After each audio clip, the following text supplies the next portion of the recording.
Here the magician has one of magic's most popular impromptu tricks.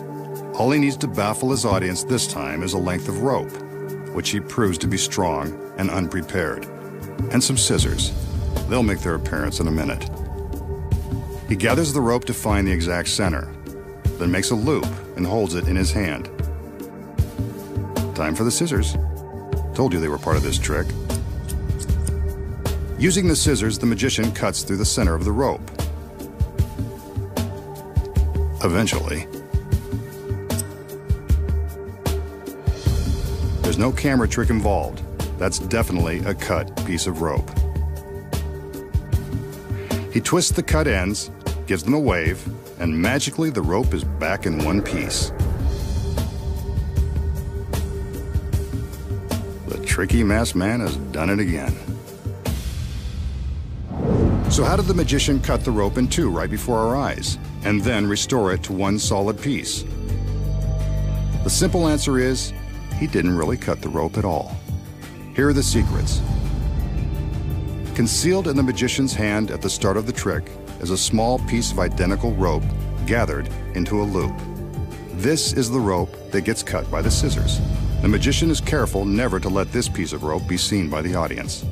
When he places the long rope in his hand, he pulls the short loop up and above his fingertips. From this angle, you can see him pull his sleight of hand. The long rope is held by his thumb, while the short loop is visible above the top of his hand. He takes the scissors and cuts straight through the short loop.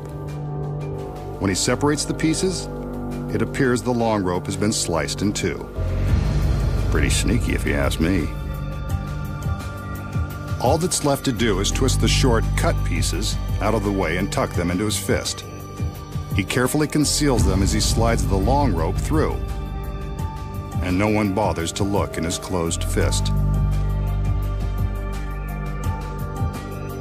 And that's how he creates the illusion of restoring a rope by magic. And now, the magician will perform another classic illusion, one of the most famous in all of magic. He displays an ornate chair that's perched atop a platform. He walks around the chair to make sure we get a good look at it.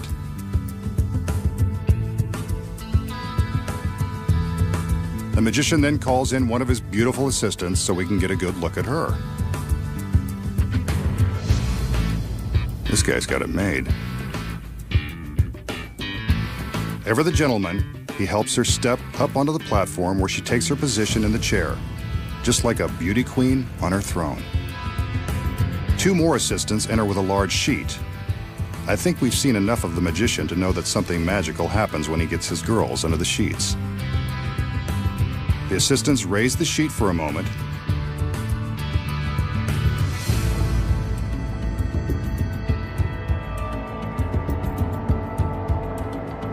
There's the girl still in the chair. He can't resist seeing her one last time. I don't blame him. The sheet goes back up, and the assistants cover the girl. There she is, still in the chair.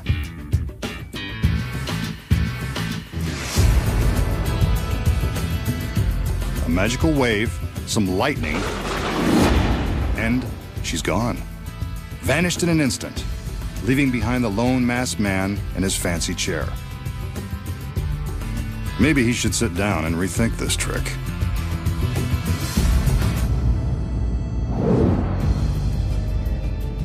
So how does our masked magician make his lovely lady disappear? Don't worry, she doesn't go far. Here are the secrets. As always, the magic moments happen beneath the sheets. And a lot of things are going on simultaneously. First, there's a hidden breakaway seat built into the bottom of the chair. When the curtain is raised for the first time, the girl in the chair releases the seat,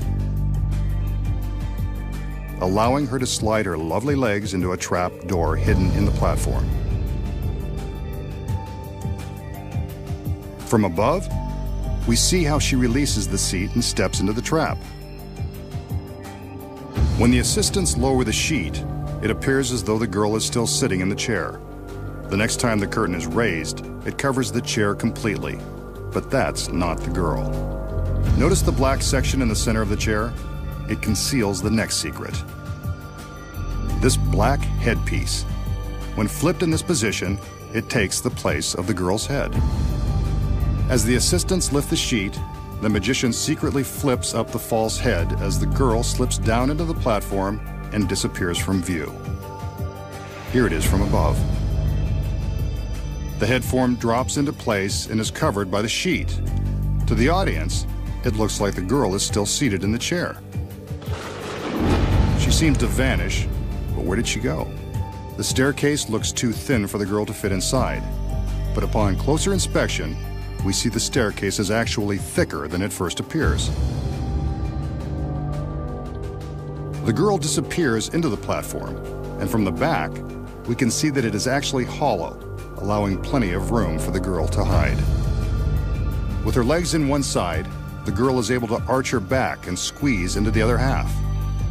She reaches up and raises the seat bottom back into position. And now our assistant is completely concealed within the platform. When the magician pulls back the sheet, the motion causes the false head piece to drop back behind the center of the chair where it started, and the girl is gone, leaving the magician plenty of time to think about what he's done. Next, the secrets of turning one luxury car into another with the help of two WWE divas. And making an ordinary dime penetrate a solid sheet of rubber. And coming up, a great wall of steel is no match for the masked magician. Find out how he walks through it with ease and how he makes an orchestra disappear.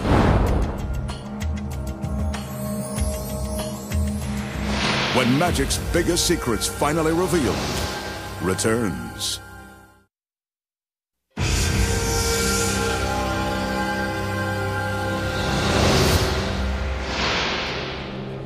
The magician will now attempt a classic bit of close-up magic using a shot glass, a dime, and a small sheet of rubber.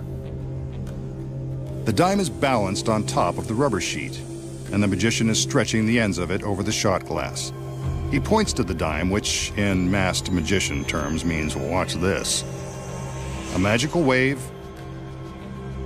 and he begins to gently rub the dime with his finger until it's gone.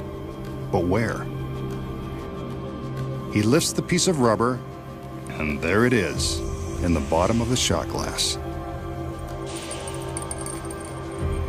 A genuine dime that can magically pass through solid rubber. So how did the masked magician make the dime penetrate the rubber sheet? It looks impossible, but there's a secret. The piece of rubber is a special high-tension polymer, the kind used by dentists that's made to stretch a long way without breaking. It can be pulled so tightly around the dime that it becomes see-through and gives the illusion that the dime is resting on top of it. In fact, the dime is really on the opposite side. This side with the dime is the one that goes over the glass. When the magician stretches the sheet around the glass, the coin appears to be sitting on top of the rubber.